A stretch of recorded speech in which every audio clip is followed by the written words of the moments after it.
Hello guys, welcome sa ating newest episode. Last week sir, napag-usapan natin, kung natatandaan mo ha, ay yung persecution ba ito o correction? Tandaan Okay. mo? Hindi ko tatandaan. Pero sige. Oo, natatandaan mo yun. Sige. Hindi kasi, di ba, maraming tao, akala nila pinipersecute sila, nung pala, kinokorek lang. Mm. Yung mali na nga sila, lalo na syempre sa mga Christian, uso Okay. yung mga persecution eh. Yung coming ng day ng judgment Diba? sa persecuted and their persecuted. Yun. Okay. So, meron kasing mga hindi magandang nangyayari sa buhay natin. May mga taong sa tingin natin inaaway tayo Mm. o tayo pinakikialaman. Mm. At mga hindi magandang nangyayari na sa tingin natin ay kagagawan ng iba. Nun pala, kagagawan mo din. Mm. Yung ganun eh. Mm. Diba? Madami ang ganun eh. Madali kasi i-shift yung blame sa iba kaysa Yo, mag-take na madali accountability. manisi. Ah. Ano naman yun eh. Parang mas madaling bumili ng mas malaking damit kaysa magpapayat. Yun. Mas parang gusto mong mag-adjust yung ibang tao sa'yo kesa ikaw ang mag-adjust. Ganyan. So, ganun din. So, sa buhay Kristiyano, baka may mga ma-encounter tayo o tayo mismo yon, isipin nating mabuti, tayo mag-examine kung ito ba persecution o ito ba ay divine correction. Okay? Okay. Dahil baka meron talaga tayong mga maling ginawa kahit na sabihin natin Christian tayo. Yes. Kailangan nating tanggapin na mali yun at magpa-correct tayo. Di ba? Mga example natin. Kunyari, mag-aaya ka ng Bible study sa maling lugar at maling timing. Tapos nagalit sa'yo. Persecution ba yun? O talagang wala ka lang sa lugar? Minsan Nagaya ka ng Bible study tapos may klase yun. ayun din. O yung mga ganun. Inuuna nyo yan kaysa sa Diyos. Kakanaha ka ng ganun, di ba? Alayon sa... Wala sa hulog. Di ba? Alayon sa huli. Sabi nga nung isang preacher na napakinggan ko, kung ang mga tao lang ay lalagay sa lugar, tatahimik ang mundo eh. No? Madami kasing mga taong hindi nila kayang ilugar yung kanilang sarili. At ang topic na yun is about daw yun eh, self-awareness. Okay. Kailangan daw meron ng taong ganun eh. Self-awareness na alam mo kung sino ka. Sino ka. May mga tao kasi hindi marunong mag-reflect. Ano yung sabi mo yan? Yung high esteem sa sarili, di ba? Yung tinitingnan yung sarili ng... May mga tao na hindi nila alam na bobo sila. Ganon yun ba yan? Dunning-Kruger effect. Hindi ito insulto, kundi ito ay science-based. Yan. Oo nga, sa bagay. Pero kasi, pag ang tao ay teachable, doesn't matter or regardless nung age, pwedeng matuto Pwedeng May magpakumbaba. self-awareness talaga dapat. Isa sa mga, kung baka di kayo makarelate, meron kasi akong pinapanood na anime, yung Records of Ragnarok. Tapos isang, doon, ang nag-aaway kasi doon, God sa katao. Pero mga Greek gods, mga ganun. Pero for the sake of lang, my point. So, ang naglaban dun, sir, si Beelzebub. Si Diablo. Si Lord of the Flies. Ang kapangyarihan niya, yung nanginginig yung kamay niya, vibration. Okay. So, malakas daw yun. Pag yung Tapos? shield yung yung isang kamay, tapos yung isa pang attack, pero vibration. Tapos? Tapos ang kalaban niya is si Tesla. Tesla sa science, tao. Nikolai Tesla. Tapos sa dulo, talo si Tesla doon.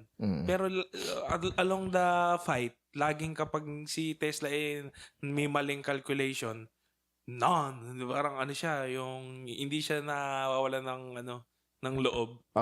Lalo siyang, mula ngayon alam ko na. Ganito pala. So, lahat lang ng mga pagkakamali, tinitake note niya. Tapos, for advancement sa future. Parang ganun. So, merong room for improvement. Tapos, nung natalo siya, ayun. Kahit talo siya, pinalakpakan siya Dahil nga dun sa niya, zeal. We humans We advance the science. Mga ganun. Okay. Malapit, maganda rin. Mm. Well, so pertaining kasi ito sa problema ng mga taga Thessalonia Okay. kung saan sila ay nalilito ba patungkol dun sa tinatawag natin na second coming. Okay. So ito yung ina-address dito. No, so punta na tayo. Okay. Chapter 2. Verse 1 and 2. Mga kapatid, tungkol naman sa pagbabalik ng ating Panginoong Jesus. Ito na. At sa pagtitipon sa atin upang makapiling niya. Ito yung rapture ba? Nakikiusap kami sa inyo na huwag agad magugulo ang inyong isipan o mababahala. Kung mabalitaan ninyong dumating na ang araw ng Panginoon, huwag kayong maniniwala kahit sabihin pa nilang iyon ay pangangaral o pahayag o isinulat namin. Ano yung ano nun? Actually, yung pagdating ni Lord dito is in two parts. Yung una, yung rapture. Okay. Yung pagdating ni Jesus in rapture is dumating siya para sa church. Okay? So, ibig sabihin, para dagitin niya yung church. Okay. Then, yung susunod pa niyang Anong pagdating... concept to? Pre-trib? Pre. Okay. Okay. Tapos, yung susunod naman niya ng pagdating is kasama yung church to judge yung mga wicked. Okay. Yun. Part nga. Yun yung two part. Pero lahat yun is mula pre-trib hanggang dun sa post-trib. So, yung buong line ng tribulation. Ngayon, sinasabi dito na huwag kayong ma-shaken, huwag kayong mag-worry, okay? Bakit ba kasi? Kasi, mamaya, i-explain dito, may mga tao kasi na nagkukumbinsi sila sa kanila o nagpapakalat na nandun na sila sa time ng tribulation at hindi sila nasama sa rapture. Parang ganun kasi yung pinapakalat dito na, na mga atake. chismis, ganun, rumor. Okay. Di kayo nasama, ganun. So, take note na. Yung una, Jesus will come for the church. Okay. Yung pangalawa, Jesus will come with the church. Yun. To judge nga yung wicked. Yes. Then sinasabi dito, we ask you not to be soon shaken in mind or troubled. Okay. Bakit? Kasi there's a possibility kasi na magkaroon sila ng confusion. Okay. Confusion na, teka, bakit ganun yung nangyari? Naiwan ba kami? Hindi ba kami nakasama sa Yung mga rapture? panaginip ni Brian dati, no? Okay. Tapos, yung panaginip ni Brian. Tapos, hindi kasi tama yung term na, ano, at hand Yung at hand, parang malapit na. Ano yun? Saan ba ginamit yung at hand? The kingdom of heaven is As at hand. Ang mas tamang term daw is present is right here now. Parang ganun kasi yung terminology. So, tandaan natin na yung day of Christ, obviously, hindi pa completed. Hindi pa totally nagaganap yung mga binabanggit. Hindi pa talaga nagaganap. So, either by spirit, by word, or by letter. Wag daw basta-basta maniniwala. Okay? Dahil kailangan nilang itest kung totoo ba yung mga signs na kaakibat nun. Hindi natin pwedeng ma-predict talaga kung kailan. Pero, pwede tayong magka-idea na ito na yung season nun. Hindi tayo mangmang doon sa mga signs na... Hindi naman nating goal na malaman kung ano na, kung kailan ba. Di ba? Hindi naman goal ng Christian yun. Kasi ang problem dito, baka ma-misguide yung mga Thessalonians, baka mag-worry sila or ma-lose hope sila na as if na hindi sila worthy or hindi sila nakasama doon nga sa pagdating ni Christ. Kasi nga hindi pa. So yun yung naging problema nila, no? Oo. Kasi may mga nang de-deceive sa mga taga-Thessalonians. Ba't naman kaya? Ano naman ang pakay ng mga tao na, uy, di kayo nasama? O... remember... Nasa loob ba ng church yung nagsasabi? Hindi, sa labas. Di ba may mga external factor like yung mga false prophets na dumarating sa kanila. So, kumbaga, wina-warningan na sila ni Paul. Okay. Yun lang. Verse 3. Okay. So, ang main point at lesson nung verse 1 at 2 ay test every spirit. Wag mo nang naniniwala agad-agad. Oo. Tsaka, hindi pa nangyayari. Okay. Okay. Sige, verse 3 lang. So, wag kang uto-uto. Parang gano'n, ano. Tapos yun, ilalagay mong tight. Yeah, sige. Hindi naman. Ay, nga, no. Okay, sige. Huwag kayong magpapadaya kanino man. Ayan na nga, sa anumang paraan. Hindi darating ang araw ng Panginoon hanggat hindi pa nagaganap ang huling paghihimagsik laban sa Diyos at ang paglitaw ng suwail na itinakda sa kapahamakan. Hanggang 4 ba? Hindi, 3 lang. Ayun. Yun Okay. nga yung suwail. Okay. Yung sasabi dito nga Sa na, English, ano yung suwail? Suwail is the man of sin. Okay. Ayun. Tapos itinakda sa, ano yung sinabi doon sa dulo, itinakda sa Kapahamakan. son of perdition. Yung ginamit din kay, kay Judas. Okay. Sa madaling salita, sino to? Antikristo. Yung Antichrist. Mamaya pa sana, pero tinanong mo na agad. Yung Antichrist. Okay lang. Okay. Okay. Ngayon, Mag-ano na lang tayo? Pabalik. okay. So, wag daw magpapalin lang. Kasi, hindi pa naman talaga... Reserve mo pala. No? Hindi, okay lang. Big reveal. hindi pa dumarating. Hindi pa talaga dumarating itong event na to, yung second coming ni Christ. Okay? Kasi kailangan pang yung Antichrist. Bago mangyari yon is magkakaroon muna ng tinatawag na ang tawag dito falling away. Hindi siya yung hindi siya yung may mga nag-deny kay God. Okay. Hindi. Isang mass, maramihan, malawakan, at saka sabihin natin na deliberate na pagtalikod sa Diyos. Ibig sabihin, deliberate na pagtalikod sa Diyos, pag-deny sa Diyos, at saka paggawa ng wickedness. Yung open na ide-deny nila si God, open na tatalikuran nila yung faith nila kay God. Because in the first place, wala naman talaga. Kasi kung totoo yung faith mo kay God, bakit ka tatalikod? So hanggat di pa nangyayari yung season na yon, ala pa yung day no pagbabalik ni Jesus. Sa throughout human history, ang isang natatandaan kong hula na Antichrist ay si Hitler. Meron din si Nero. Nag-count pa nga nila yung 6666 diba? Match daw kay Nero hindi kasi ganun yun. Okay? So may mga ibang factors tayo na kailangan tignan. Okay. Ngayon, pag nagkaroon ng matinding himagsikan or rebellion yung mga tao, sabi dito, saka pa lang isang world war, world conflict o world. It's more on a world view. Belief system na hindi sila naniniwala kay God. Tingin mo, sa panahon natin ngayon, merong ganon? May mga ganon naman na noon pa. Pero kumbaga this time, mas malawakan tsaka mas marami. So, it will lead to conflict. It will lead to conflict. It will lead to talagang yung mga wickedness talaga mas magiging obvious. Magkaroon ngayon tayo ng Mas preview. open. No, sir. Magkaroon tayo ng preview kung sino yung Antichrist. Although ito ay tatalakay natin sa Revelation. Nalapit tayo mag-Revelation. Okay. Tingin ko doon tayo magte-trending eh. Okay. Okay, sige, tuloy mo lang. Sino ang dragon? Ganun. Okay. Personally, pag binasa mo naman itong material natin, maraming haka-haka, pero ako personally, hindi ko pwedeng masabi at wala akong kakayahang masabi sino.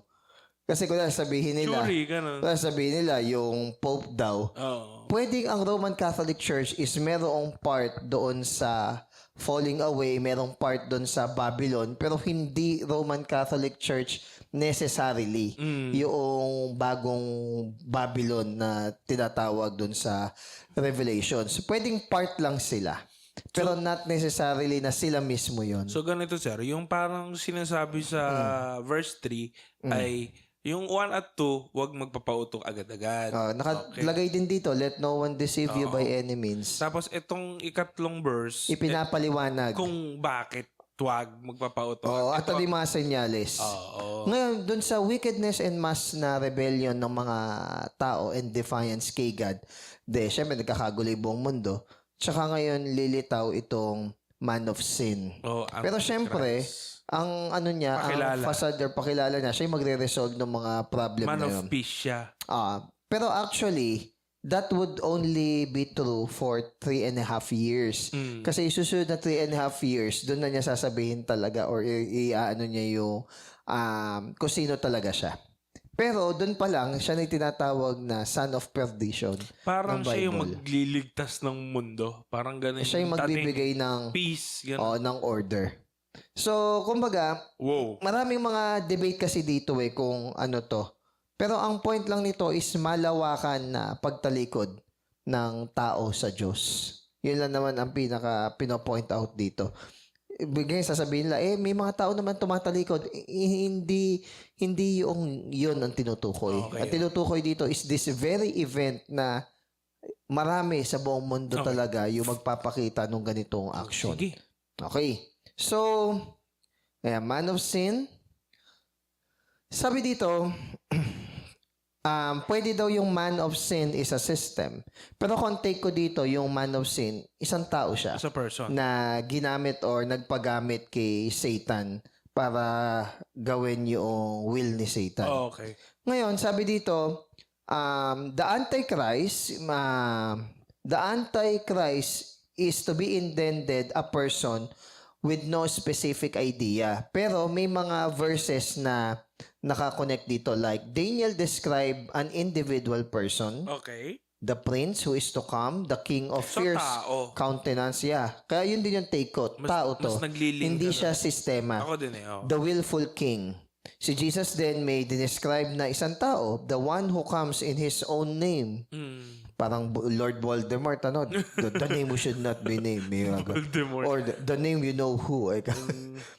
We are not surprised that Ayun. We are not surprised that Paul described this man of sin as an individual person, not as a system or office. Okay. Magiging prominent pa siya lalo kapag dumating siya. Pero sa Bible, itong Antichrist or man of sin is already a prominent figure. Hindi lang natin alam kung sino siya. Okay? Next, sabi dito, son of perdition, ibig sabihin, nakaano talaga siya. Nakatadhana siya for destruction. Ayan. Okay. Next, verse 4 only. Ito na. Ano na naman kaya ang gagawin ng Antichrist na ito? Okay. Meron na. Itataas niya ang kanyang sarili at kakalabanin ang lahat ng kinikilalang Diyos at sinasamba ng mga tao. Uupo siya sa templo ng Diyos at magpapakilalang siya ang Diyos. Kaya hindi ko kaya Self-proclaimed? Kaya yun yung point ko na hindi yan necessarily Pope. Kasi wala namang Pope na sinabi na sila mismo yung God. Pero kumbaga, meron silang contributing factor. Kasi ang sinasabi nila, yung pagkakasabi nga ng father or yung papacy is parang claiming din dun sa deity. Meron silang ganun sila. Kasi may infallibility daw ng Pope, ganun. Kaso nga lang, Yun ang take ng iba. Kaso nga lang, pag-intindi mo, yung man of sin dito o yung son of perdition, nagde-demand siya ng worship sa sarili niya. Yun. Meron bang Pope na nag-demand ng worship sa sarili niya? Basically. Ala naman eh. Kung meron man siguro yung sobrang luma o noon, di na natin alam. Pero yung mga current, wala naman eh. So, nag-demand siya ng worship inclusive pa nga sila, respectful pa nga yung, kaya nga may tinatawag na ecumenical na na ecumenism yung para bang merong unity kahit na magkakaiba ng religion hindi naman siya nagde-demand ng worship. Pero somehow, yung buong Roman Catholic Church, hindi siya yung buong Babylon na tinatawag sa Revelations. May factor lang na pwede silang kabilang doon, but not necessarily sila yon. Okay? So sabi dito, he stands against and exalts himself above the divine authority. Yun yung Antichrist. Ano pa ang sabi dito? Understanding the strength and breadth of the statement shows us that saying that the Antichrist is the Pope is very simplistic. Okay? He will sponsor a religion that does not tolerate the worship of anyone or anything except himself. Bawal ngayon ang religion. Kaya sabi dito, the apostate Roman Catholic Church may be part of this end-time religion, but it will not encompass yung end-time religion na Babylon. Entirely. So, hindi necessarily yun. Okay? So, ano pa? Sabi dito, so that he sits as God in the temple of God. Yung temple na binabanggit dito, hindi yung hindi yung sabihin natin na outer court, inner court. Yung temple na binabanggit dito, yung pinaka mercy seat or yung pinaka holy of holies. So kung nasaan nakaupo yung presence ni God, doon din niya iniupo yung sarili niya. Oo. Hindi yung hindi yung pumasok lang sa Jerusalem, nagtayo lang sa outer court or sa inner court or kung saan lang. Hindi. Kung nasaan mismo yung symbol ng presence ni God, doon din niya i-exalt yung kanyang sarili. Tama ba ako, Sir John, na wala kasi na yung templo ng Diyos sa Jerusalem? Tapos i-rebuild yun? Yung pangatlong temple. Oo. Yes, kasi nasira uli yun eh. Tapos alam ko i-rebuild ulit yun. Tapos dun nga siya, yung Antichrist. Dun nga siya pa-entry eh. Pero ang magre-rebuild kasi nun, siya at saka yung religion niya. Okay? Pero syempre, ang ending naman nun, i-destroy yun ni God. Anong mo? Take mo kay Kibuloy.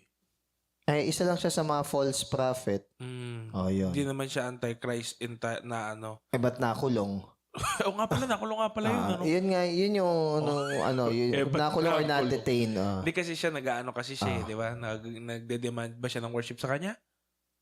Sasabi niya na appointed son of God siya. Okay. Pero napaka-obvious naman kasi. Siya kasi makakapang-deceive eh. Yun, napaka-obvious eh. Pero isipin mo, paano yung mga members? No? Nati-deceive. Natauhan kaya? O Hopefully may natauhan by God's grace. o persecution? Or kahit mismo sana si Kibuloy mag-repent. Ayun. Pero hindi, sa tingin ko, hindi siya yung Antichrist. Kasi iba to eh. Ibang level eh, no? Yeah. So, sabi din dito, He sits as God in the temple. So, yung binabanggit na temple dito, yung pinaka, talaga, Holy of Holies. Ngayon, Nasaan yung presensya talaga? Ngayon, ang pangit dito, Gusto bakit palitan? Ganon. Gusto palitan. Ang pangit dito, tinatapatan kasi nung Antichrist lahat nung ginagawa ni Christ. Kaya nga Antichrist eh. Ino-oppose siya si Christ, tapos tinatapatan niya sa lahat ng area. Sample, si Jesus, Parang tapos reverse flash. Yeah, si Jesus at saka yung Antichrist, pareho silang may pagdating. Diba? Darating din siya. I-reveal Jesus yung sarili niya uli sa world as he is. I-reveal din nung Antichrist yung sarili niya sa world. Pangalawa. Para siyang si Jesus sa upside down. Ayun, both nila i-reveal yung sarili nila. Yung una, darating. Pangalawa, i-reveal nila yung sarili nila. Pangatlo, pareho silang may gospel. Okay. Pareho silang may gospel. Yung message. Oo. Ang gospel siyempre ni Jesus is yung ang tawag dito, yung manampalataya sa kanya. Siyempre ang gospel naman nung isa magsamba sa kanya. Okay? Both Jesus and the man of sin say that they alone should be worshipped. Yan. Both Jesus and the man of sin have support for their claims by miraculous works. Dito na tayo medyo kabahan. Okay. Kasi magkakaroon ng miraculous works din even itong Antichrist so as to deceive other people. Ganun ang ganun ang scope May niya. kamanghamanghang may milagro. Yes. So tingnan mo Miraglo. Clearly, the man of sin or yung Suwail or yung Antichrist is Satan's parody of the true Messiah. Diba? Parody. May Trinity, may Unholy Trinity pa nga, diba? Unholy Trinity. Yung Antichrist, yung Dragon, at saka yung Beast. Yung Beast. Tatlo din sila. Lahat ginagaya. May seal ng Antichrist, yung 666, may seal din ng Holy Spirit. So, lahat ginaya. Oo nga, no? Kasi nga may counterfeit. So, sabi dito... Upside down nga ito. sabi dito... In the end, the man of sin can only show himself that he is God. Okay. Pero, he can show himself that he is God, pero yung true God, ide-destroy siya. Okay, syempre. Para malaman ng buong mundo, sino talaga yung Diyos. Okay. Kaso nga lang, bakit hindi pa lumilitaw itong Antichrist? Yan, dyan natin malalaman sa verse 5 to 8. 5 na. Hanggang 8. Okay. Hindi ba ninyo natatandaan? Sinabi ko na ito sa inyo nang ako'y kasama pa ninyo. Hindi pa nga lamang nangyayari ito dahil may pumipigil pa. At alam ninyo kung ano yun. Lilitaw ang Suwail pagdating ng takdang panahon. Ngayon pa man ay gumagawa na ang nanghiwaga ng kasamaan at mananatiling ganyan hanggat di naaalis ang humahadlang sa kanya. Kung maalis na ang humahadlang, malalantad na ang swail. Ngunit pagdating ng Panginoon, papatayin niya ang swail. Bubugahan niya ito ng hininga mula sa kanyang bibig at pupuksain sa pamamagitan ng kanyang nakakasilaw na liwanag. Yon. Okay. So, Grabe nire-remind, actually connected kasi itong letter na to sa unang letter ng Thessalonians. Okay? So, kumbaga, mas nililinaw lang ni Paul dito yung tinatawag natin na end times. Yan sabi dito. Sinabi naman na pala daw noon. Oo. So, kaya nililinaw niya, kinaklarify. Kasi, So, okay lang magulit-ulit, no? hindi, kinaklarify niya. Kasi, baka akala nila, ayan, rapture. Tapos, eto na yung nangyayari. Akala nila, nangyayari na. Hindi kasi sir, ganyan yung mga tao eh. Kunyari, meron sinabi sa pulpit. Kaya kanyang interpret na yan. May blood moon nga, tapos eto daw yun, ganun eh. Di ba sinabi nga ni ganito? May misquote ka pa. Yung ano nga eh. Yung COVID vaccine eh. Ako. Di ba 666 daw? Pero hindi naman sinaksak dito. Hindi rin naman sa noo. Actually, marami akong nakakausap na ganyan na talagang naniniwala nga sila. Mali nga yun. Kung sa ganun, naloloko ka na, di how much more pa yung mga ganitong bagay. Maloloko ka din. Tsaka mabenta kasi sa tao yung doom and gloom na na mga mensahe. Basta ako, hindi ako nagpapaganyan. Yung Revelations, doon nakakatakot siya. Pero ang view ng Christians sa Revelations is the fulfillment ng promise. So, kumbaga, meron tayong peace and joy na darating si Christ na kaya kailangan natin mag-prepare. Ngayon, nung kasama ni Paul itong mga Thessalonians, sinasabi na niya to eh. Pero gusto niya itong ipaliwanag dito sa letter na to na kaya hindi pa lumilitaw o hindi pa nalalantad yung Antichrist. It is because may pumipigil. So, sabi nila, ang pumipigil daw dito, okay, according sa mga writers, sa mga scholars and mga theologians, is yung Holy Spirit. So, meron pang restrain. So, kapag daw natanggal daw itong restrain na to, wala na makakapigil dun sa paglitaw ng Antichrist. Ngayon, pag sinabing natanggal... Teka lang, ibig sabihin kumikilos pa rin tong Antichrist, di lang makatodo. Pwede. Dahil may restrain, gano'n. Pwede. Kumbaga, hindi rin inaalaw ni God o hindi inaalaw ng Holy Spirit. Pero yung pagtanggal ng Holy Spirit, hindi ito yung aalis na siya sa earth tapos iiwan na niya. Hindi na magkakatotoo yung yung iba omnipresent. Hindi lang yun. Yung may mga nasa-save pa during the tribulations. Oo, tama. Di ba meron tayong binasa doon na may naka-robes of white during no tribulation tapos nagpe-preach pa rin siya ng gospel yung 144,000. So kung wala yung Holy Spirit during that time, paano sila nakakapag-preach at paano sila nakaka-receive ng word ni God kung wala ni Holy Spirit? Kasi may view na after daw ng tribulation, pag nasi-save daw ang tao by works daw. Ay, hindi. Ayun, yun naman hindi. May ganong school of thought. Hindi nagbabago yung yung means. Promises ni God tsaka yung means regarding salvation. Okay. Ngayon, yung iba naman, sinasabi, hindi daw totally alis. Pero yung parang nung time lang daw ng Old Testament. Di rin ako nag-agree doon. Okay? Ano sa tingin mo? Kumbaga, dalawa lang yan. Either kusa na yung Holy Spirit ang magsaset aside sa sarili niya, aalis siya doon sa restraint para talagang totally ma-reveal na, iaalaw na niya. Or, kumbaga is, may gagawin si Satan. Yung parang ginawa niya kay Paul, yung inihinder niya si Paul na makapunta doon sa church. Or meron siyang gagawin na gano'n. I am not saying na mahina yung Holy Spirit. Walang gano'n. It is all according doon sa parameters ni God. But ang point is, pag sinabing iaalisin na yung restraint, hindi napipigilan kung ano man yung plano nitong Antichrist. So, ibig sabihin, dito na mare-reveal. Dito na mas mag-intensify yung wickedness. Ibig sabihin, we are all under the grace of God. Oo. Na kapag tinanggal niya yung grace niya, magwawala tayo. Ala pa nga minsan yung influence si Satan, di ba?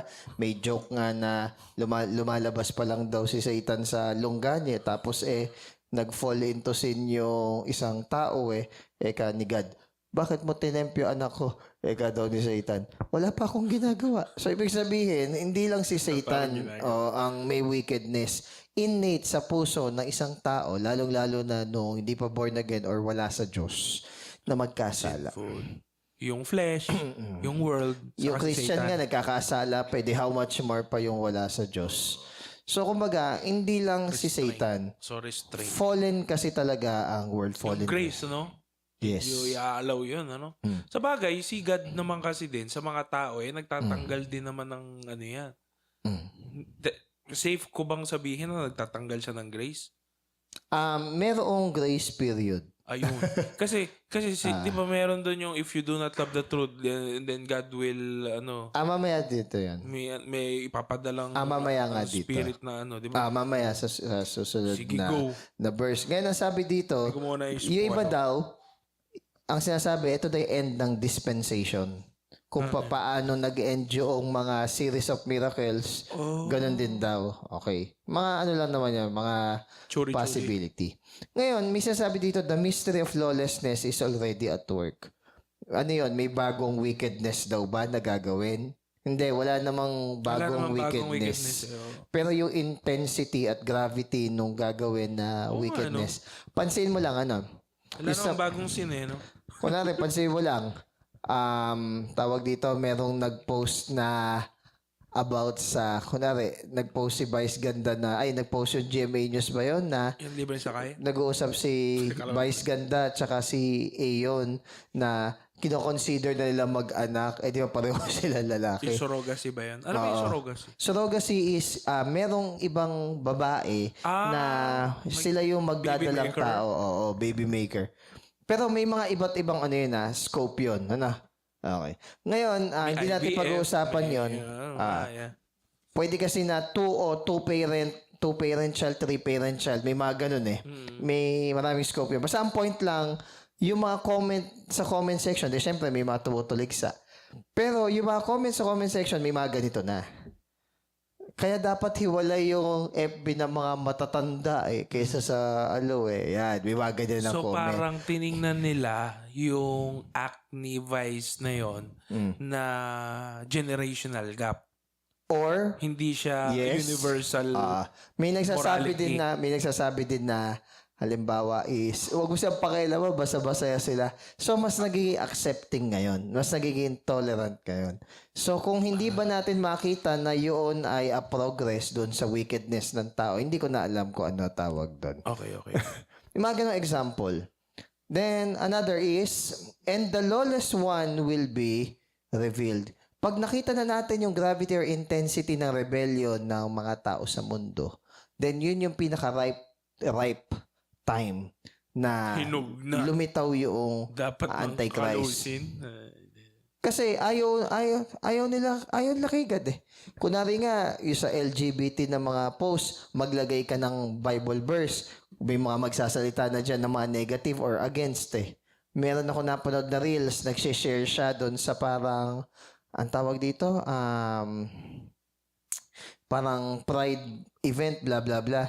Ngayon, may mga dumadaan na LGBT group, minumura siya, ganyan-ganyan. Minumura siya. Tapos meron naman pinapansin yung sapatos niya na ang pangit yung sapatos mo, ganyan-ganyan. So, kumbaga, ang point nun, wala silang pakialam kay God. Para bang meron silang natural hostility na kapag shinare yung word, automatic, ginajudge sila ng tao. When in fact, binabasa mo lang naman or sinasabi mo lang naman or pinaparot mo lang naman kung ano yung nakalagay sa Bible. Why is there such a hostility na sabihin mo kung ano yung sinasabi ni God? Ngayon, para lang mawala yung hostility sa iba, okay, yung iba, hindi ko nila lahat. Yung iba, galit sila kay God or wala silang pakialam kay God or against sila kay God. Kasi yung word ni God is nagsasalita against. Siyempre, ayaw ng tao yun, di ba? Ngayon naman, yung iba naman, sinasabi, huwag ka nagsasalita dito ng ganyan. Kaya minumura nila, at saka ino-okray nila. Pero may isa naman binate, ay gusto ko yung sapatos. So, kakaiba din. Basta ang point lang doon is, okrayan. Actually, hindi naman sa kung sino nagsasalita Yung salita talaga, that is speaking against the sin. Speaking against doon sa wickedness. Speaking against the wicked. Ayun. So, sabi dito is probably yung pagparusa sa sa Antichrist. Paul probably has Isaiah 11 verse 4 in mind. He shall strike the earth with the rod of his mouth, and with the breath of his lips he shall slay the wicked. Okay. So kung sino man itong man of sin or suwail na Antichrist, wala pa siyang career ngayon. Kasi hindi pa siya nare-reveal eh. Okay? Pero again, magtatapos din yung career niya na kapag nagbigay ng judgment si God. Okay. Ayun lang. Kamahalas naman ang tao. 9 to 12. Paglitaw ng Suwail, taglay niya ang kapangyarihan ni Satanas. Gagawa siya ng lahat ng uri ng mapanlinlang na mga himala at kababalaghan.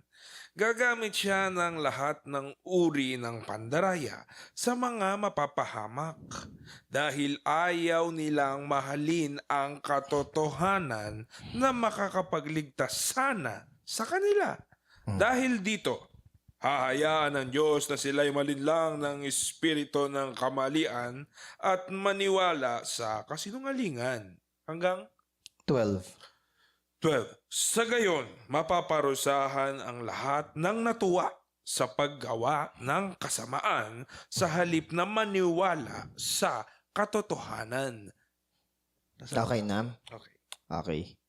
Doon ng time ni Jesus tsaka ng mga apostles, nagfa-follow yung power, signs, and wonders to affirm na sinend sila ni God. Okay? But remember, yung power, signs, and wonders, hindi siya nakakapag-produce ng faith. Yes. Hindi siya nakapag-produce ng faith. Ang nakapag-produce ng faith is yung word ni God. Kasi faith comes by hearing, and hearing the word of God. Mapatunayan naman natin yan, di ba? Sa dulo nga daw, Matthew 7, yung mga taong nagsasabi na nag-perform sila ng miracle, pero di sila tinanggap. Sa Exodus nga lang, ilan ang tao na naka-witness nung 10 salot? Ilang tao yung naka-witness na hinati yung dagat? Ilang tao yung naka-witness na umulan na... Pero sa original na lumabas sa Egypt, ilan lang yung nakakross papunta sa Promised Land. 2 lang, si Joshua at si Caleb. Ultimong si Moses na nag-lead sa kanila, naparusahan pa, panigad hindi inalaw na makakross save si Moses, okay, by the way. Pero ang point lang nun, yung intended na kaya yung miracles, wonders, at saka signs, they do not produce faith. Okay, ang nagpo-produce ng faith is yung word ni God. Yung word ni God, accompanied by His grace and mercy, yun yung gift na ibinibigay sa atin ni God. Hindi milagro. No? Hindi yung mga miracles. Yung miracles, ina-affirm lang niya. Okay, pero hindi sila yung number one source kung bakit. Ng faith. Okay. Faith comes by hearing. And hearing the word of God. So, yung word ni God pa rin ang pundasyon. Ngayon, ganda nun. dahil akala ni Satan, dahil madali tayong mamangha sa ganun Bagay. Kapag meron lang parang magic ay wow, amazing. Madali na nga tayo mauto ng AI So, ngayon, meron nga, puwit ng aso Amen Oh, di ba yung maghugis, ulap nga lang, maghugis tao luluhuran ito nga yung point. Even si Satan, magbibigay siya ng what? Ng power, sign, and lying wonder sa Antichrist. So, sabihin, ipapahiram niya kung ano yung natitira sa kanya na capability. So, sasabi dito, if someone has spiritual power, signs, or wonders, they are not enough to prove they are from God. Because Satan can also do that and perform through his own resources of power. Di ba halimbawa nagkasagupaan yung ahas na galing sa tungkod ni Moses? Di ba yung mga mga magician? Di ba yung mga magician ng Pharaoh nakapag-create din ng... yun lang. So, black magic nun. So, kung tapatan at tapatan lang naman talaga, kung papatulan ni God in that level, mananalo naman talaga si God, no question dun Pero ang point, kayang mag-perform ng sorcery ng kaaway. Hindi, kaya nga sa bandang dulo yung signs na pinagawa kay Moses sobra-sobra na eh. Oo, kaya nga. Plagues, palaka. Sige, gayahin nyo lahat siya. Kaya nga sabi na nung mga nung mga satraps at saka nung mga magi kung daliri ito ng Diyos, wala tayong magagawa. Yun. Na-acknowledge nila bigla na daliri na ng Diyos. Yung Antichrist ang Messiah ni Satan. Okay. Okay. Kung paano si Jesus, siya yung Messiah ng mankind na pinadala ni God the Father. So, sabi dito, among those who perish.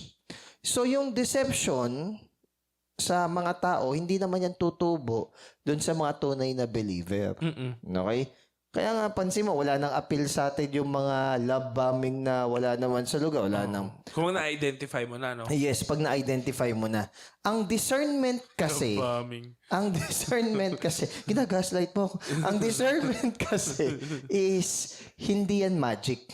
Ang discernment ay nag-grow yan base sa pagkakaalam or wisdom natin sa pagbabasa ng Word ni God. Yung, pag alam mo yung truth, Yes. alam mo na yung mali. Yes. Yun naman yun. Madali mo na ma-distinguish. Okay? Kaya nga... Minsan sa tagal mo sa trabaho, alam mo, kapag niloloko ka na lang na to, inuuto na lang ako na to. Hindi mo kailangang i-memorize yung mali eh. Kailangan mo i-memorize ano yung totoo tsaka tama. Ikaw na nga nagsabi sa akin noon minsan, di ba, nung nasa DBP ka, ang tinuturo sa inyo, ano yung texture, ano yung feeling, ano yung itsura ng totoong pera. Para kapag merong ibang texture, ibang kulay, o ibang itsura, alam mo agad na hindi yun yung totoong pera. Diba, may mga blue light pang yan. Oo, doon pumapasok yung discernment. Pero minsan kahit walang blue light, mahahawakan mo. Oo. Doon pumapasok yung discernment. Pag medyo hiwalay siya or far off doon sa tinuturo ng word ni God, mapapaisip ka na eh. Tas wala kang peace. Remember na the peace of God which surpasses all understanding will guards our hearts and minds in Christ Jesus. So may assurance. So merong assurance na pag tama, madalas, there is peace on that. Okay. Pero kung mali, somehow, troubled yung kaluluwa mo that there's something wrong with that. Pero hindi tayo yung parang hindi tayo yung parang emotional na bumabase lang sa feelings Hindi. Rooted yon sa word ni God na alam natin regarding sa... Kaya mainam na nagbabasa tayo ng Bible. Check and balance ka, no? Ngayon, sabi dito, God will send a strong delusion. Yan na. Wait lang. Si God pala ang ang magpapadala mismo na paglilin lang Hindi, ganito kasi yan.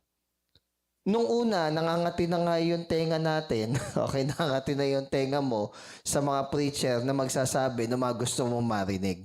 Ayaw mo marinig yung mga negative na yung masakit na totoo katotohanan. Na masakit. Okay? Minsan sasabihin po nga, hindi ganyan yung Christian. Minsan nagsasabi pa ng hindi ganyan yung Christian, yung mga hindi naman din nagsisimba, tsaka hindi naman talaga nagbabasa ng Bible. Kaya minsan matatawa ka nila, the audacity na magdidikta kung paano maging Kristiyano o isang Kristiyano, hindi naman Kristiyano. Nakakatawa yun eh. Ang point lang dito is... Parang dito ang daan. Nakapunta ka na, hindi pa. Ang point lang doon is, ayaw mo naman talaga ng katotohanan eh. Nire-repel mo. Ayaw mo naman talaga eh. So ngayon, ang gagawin lang ni God, sige. Hayaan ko na sa inyo na dumating. So connected siya dun sa restraint kanina. Oo. Hayaan ko na. Huwag ko nang pigilan na dumating sa inyo. Ayan. Diba? Siguro nung mga una-una, may restraint pa. Tapos, yun na. Pwede natin i-connect dito sa 10 plagues. Nung si Pharaoh, hinaharden niya yung heart niya nung unang 5 plagues, di ba? Hinaharden niya yung heart niya. Sinabi si Pharaoh mismo ang nag-harden. Siya mismo nag-harden yung heart niya. Tinitigasan niya puso niya. Ayaw namin. Kahit na magpadala pa ng milagros ang Diyos, hindi ako maniniwala. Hinarden niya yung heart niya, di ba? Pansinin mo, yung sa plague number 6 to 10, si God na nag-harden ng heart ni Pharaoh. Doon ka tumatag. So, doon una, ayaw mo sa katotohanan, sige, hahayaan ko na dumating sa inyo yung kasinungalingan. Ngayon may magtatanong. So, pag matigas ang ulo mo?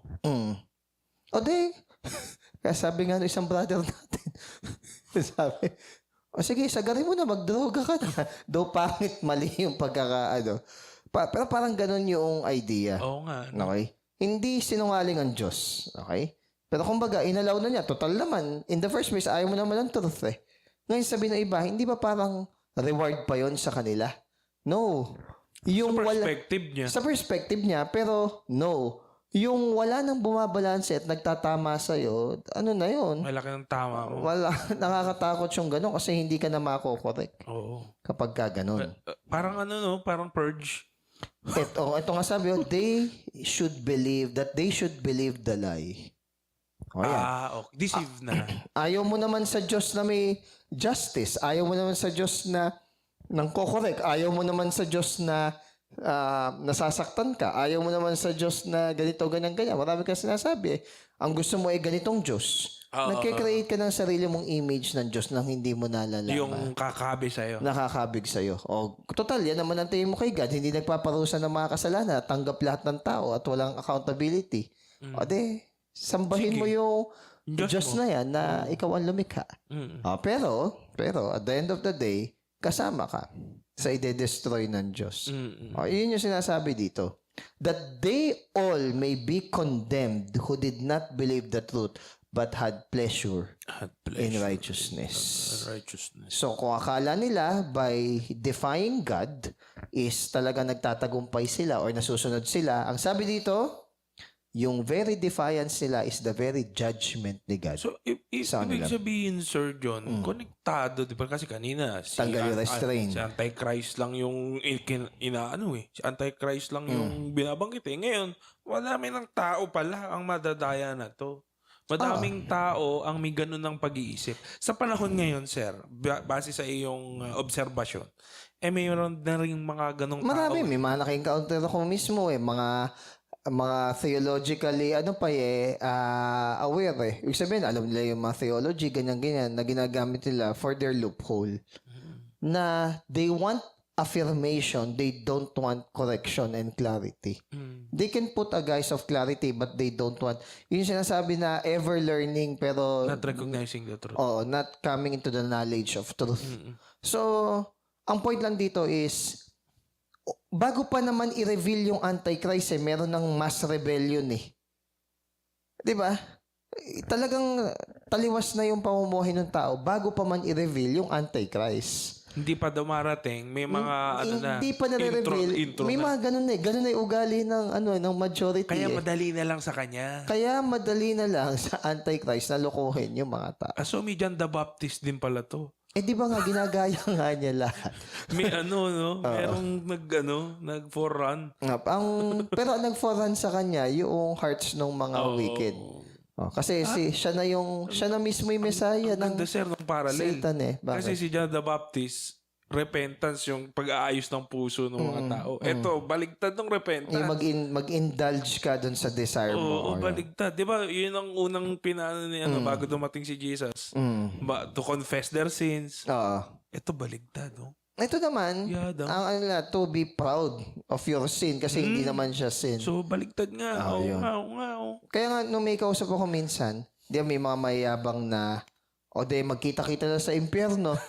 Sabi kong ganon, hindi nila nauunawaan yung sinasabi nila pag sinasabi nila yung linya na magkita-kita sila sa impyerno. Yung bigat, kumbaga, tapang yon na wala sa lugar o sabihin natin ng tapang dahil walang alam. Remember, Dunning-Kruger effect na hindi nila alam na sila is bobo.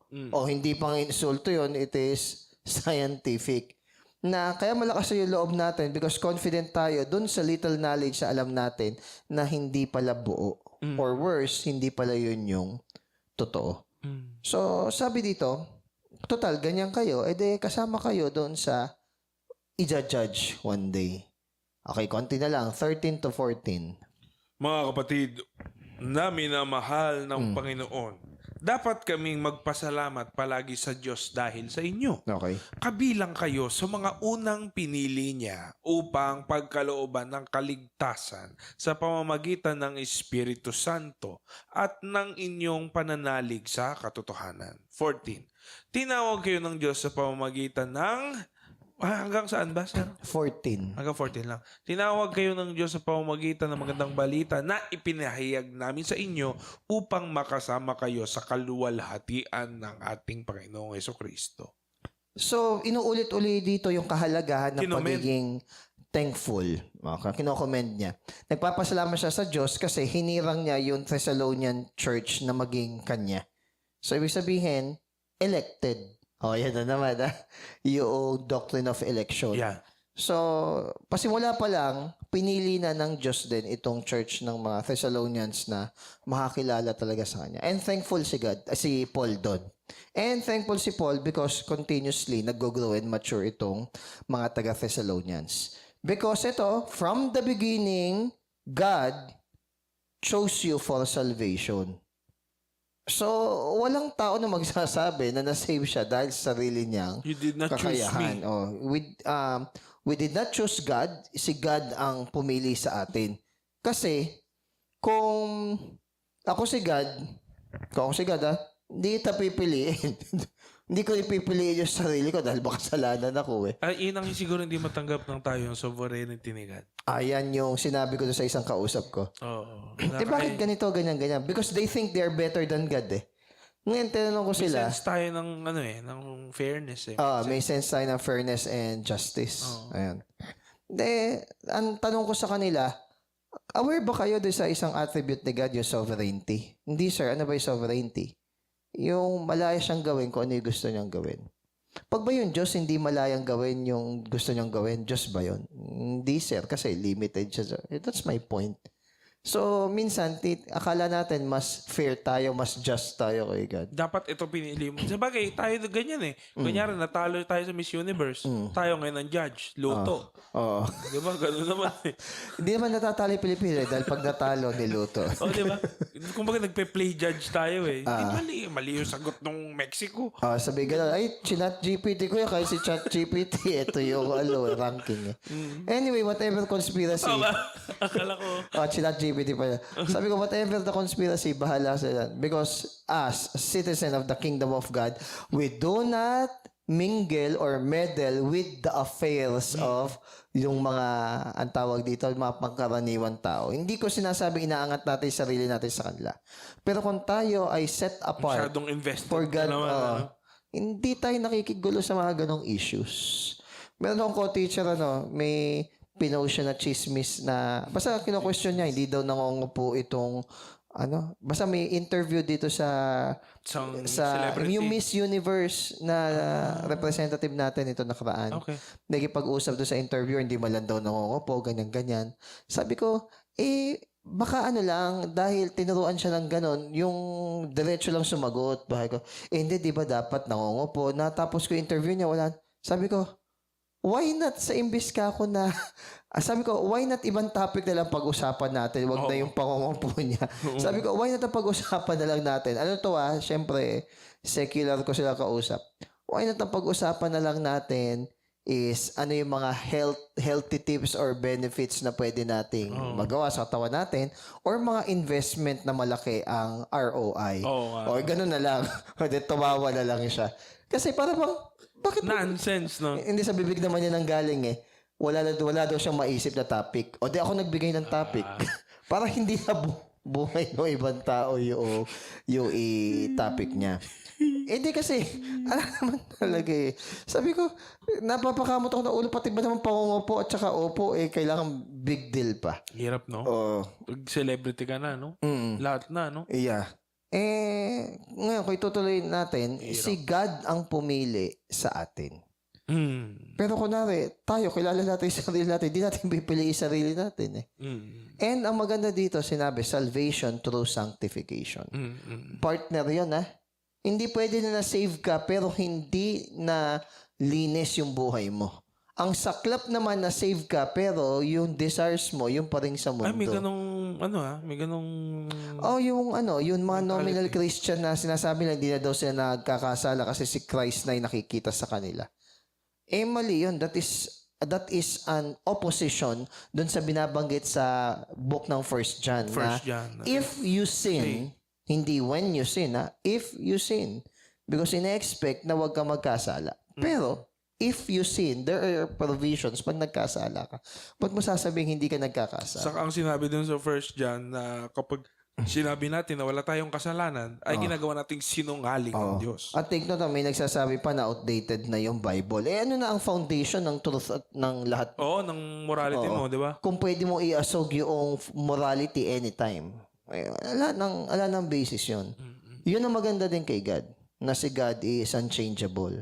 Kasi kung pabago-bago ang Diyos, pabago-bago din ang prinsipyo niya ng kaligtasan at sa ibang mga bagay, mahirap imagal. Di ba sabi niya, God makes everything new? Ibang konsepto yun. Pero yung prinsipyo ng Diyos, hindi nagbabago. Sanctification. Oo. Next, sabi dito, by the Spirit and belief in truth. So, yung work ni God sa sanctification ng tao ay may dalawang force. Okay? Una, yung force ng Holy Spirit, and yung pangalawa is yung paniniwala natin sa katotohanan. Di ba? And you will know the truth, and the truth will set you free. So, pertaining yon, sino yung the way, the truth, and the life?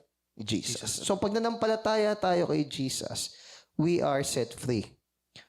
Therefore, those who are in Christ, there is now no condemnation. So, tinawag tayo para sa kanyang ebanghelyo.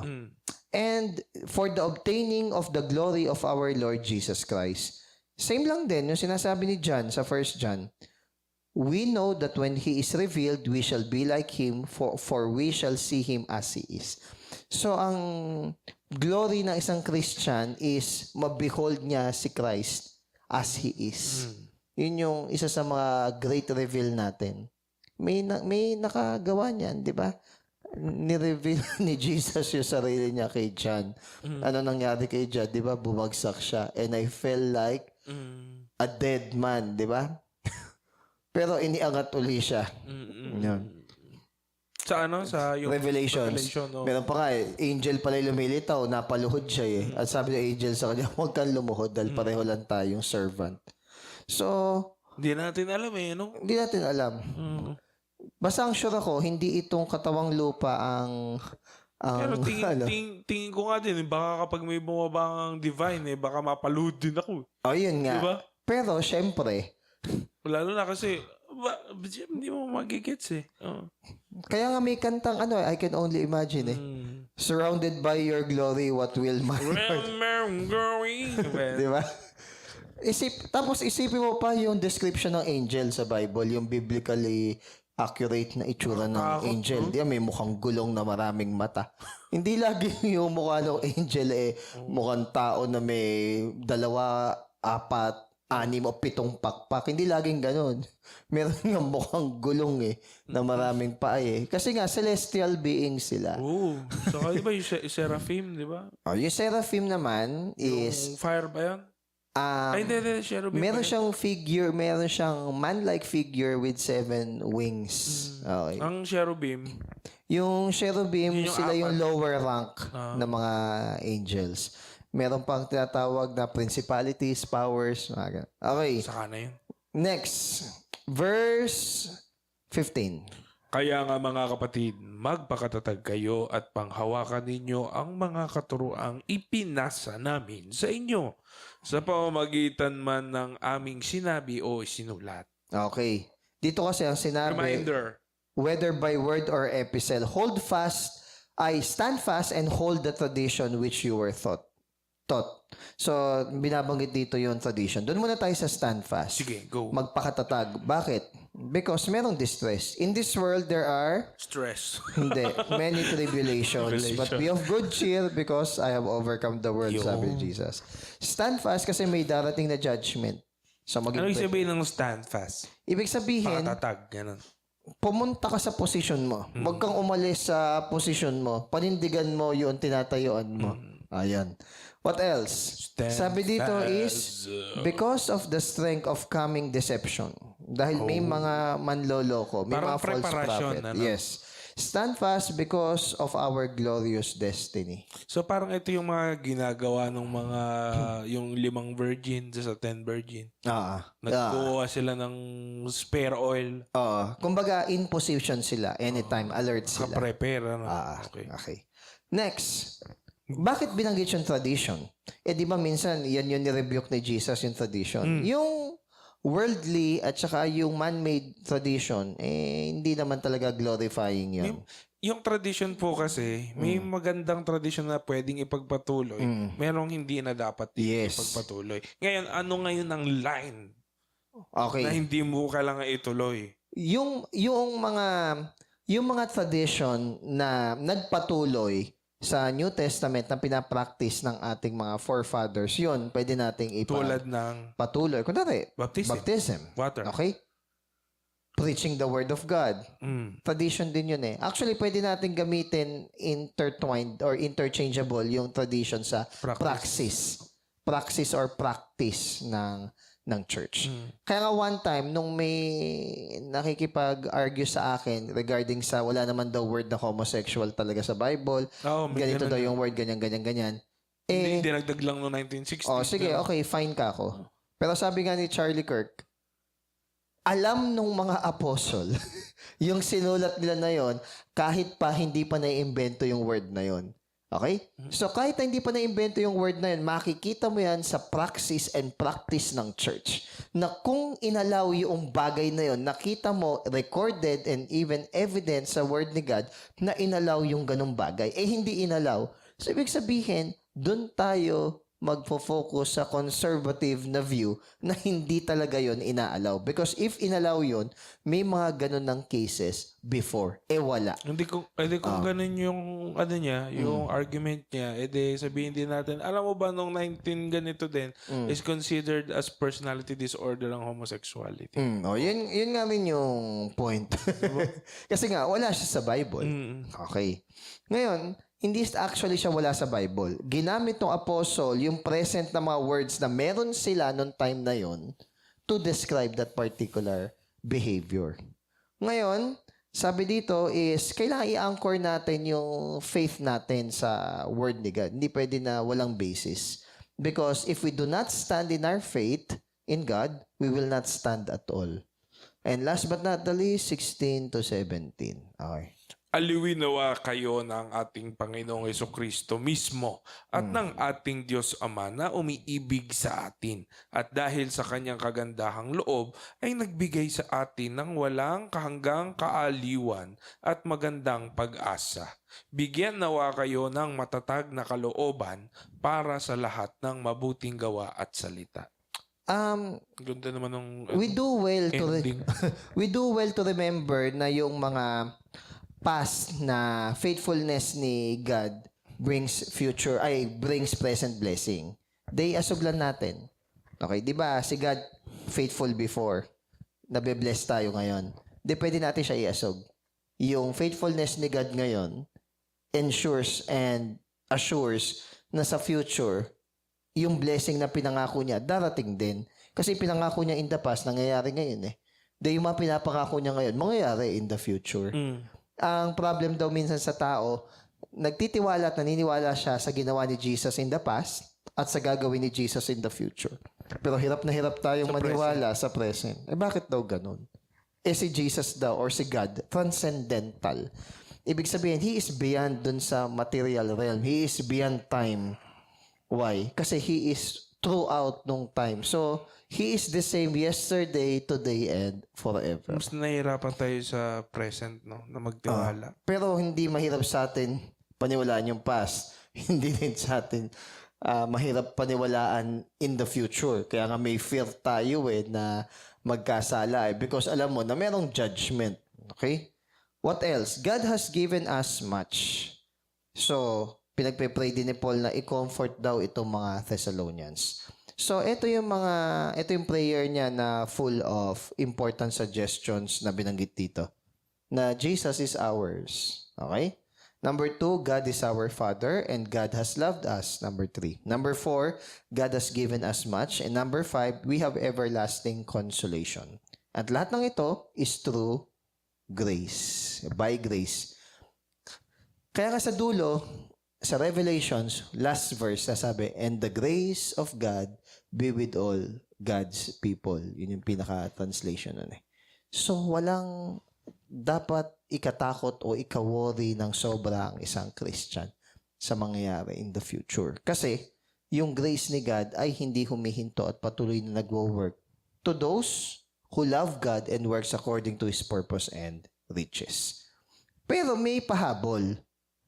Ang pahabol dito is comfort your hearts and establish you in every good word and work. Every good word and work. So, napakahalaga nung part na every good word and work. Hindi ka lang dapat marunong sa word ni God. Marunong ka ring magtrabaho at i-apply yung word ni God. Kasi marami daw tao marunong, magaling sa word ni God, pero pag nire-require na i-apply yung word ni God, another word to justify, but hindi mo ginagawa yung word. So, ang nangyayari daw pag ganon, in every good word and word, walang nangyaring work. Kung ito yung word mo, kunwari ang value ng word mo ay... Parang no, si talkative sa yung sa Pilgrim's Progress. Kung ang word mo ay 10 points, dapat daw ang work mo ay 20. Ganon daw. Hindi daw pwede na ang dami ng word mo, pero yung work mo is less. Yung shinare sa atin ni Kuya Joe, yung being perfect. Tama ba? Yung sabi is, be perfect. all the time, i-share mo or mag-evangelize ka. And sometimes, if necessary, use words. Hindi ka ba napaisip doon bakit sinabi use words? Hindi ito yon yung nakaraang yung nakaraang wallpaper. Napaisip ako doon bakit use words? Di ba pag nag-evangelize ka naman, use words. Nung sinabi yung pala, lifestyle mo yun. Yung lifestyle. Or you're walking evangelist. Be the salt and the light of the earth. Hindi ka naman papansin na pakinggan pag di ka salt and light Di ba? Light. Madodraw yung tao dun sa light.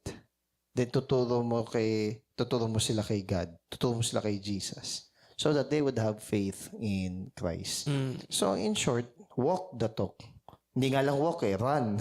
Kasi walk pa magbagal pa We practice what we preach. Mahirap siya in times. Kung magtuturo ka, Siyempre, makukulong ka sa... Di ba sinabi mo? Kaya sabi mo, pwedeng bumalik sa'yo. Kahit na may karapatan ka namang gawin nyo, kunwari, magsosorry ka.